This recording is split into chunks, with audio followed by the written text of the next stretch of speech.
how do you pay it forward? Ngayon successful ka na. You have a very successful business, successful entrepreneur. How do you give back? First of all, lahat ng immediate na tao sa paligid ko muna.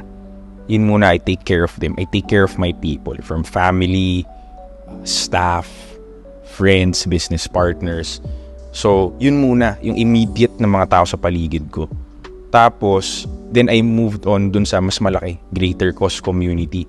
Kasi yung power of the internet, ginamit ko na magsalita ka sa internet, there are chances na hundreds of thousands of people yung makakita. Right? So, that's how I pay it forward. At saka, I teach. Kasi I believe once you mastered something, pwede mo na siyang i-empty sa mind mo How do you empty it?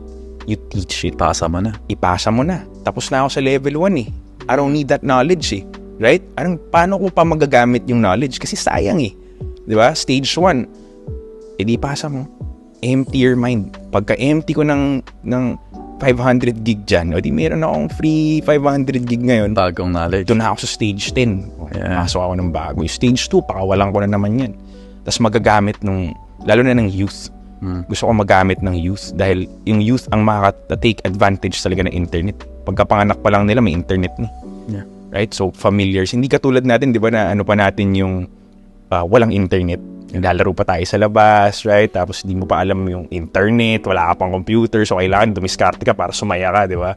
Unlike ngayon, nandun na lahat sa screen. Yeah. So I think, tinake for granted ng youth ang internet.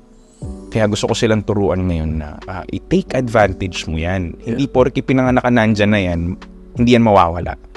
Right? So, gamitin mo na ngayon as much as you can.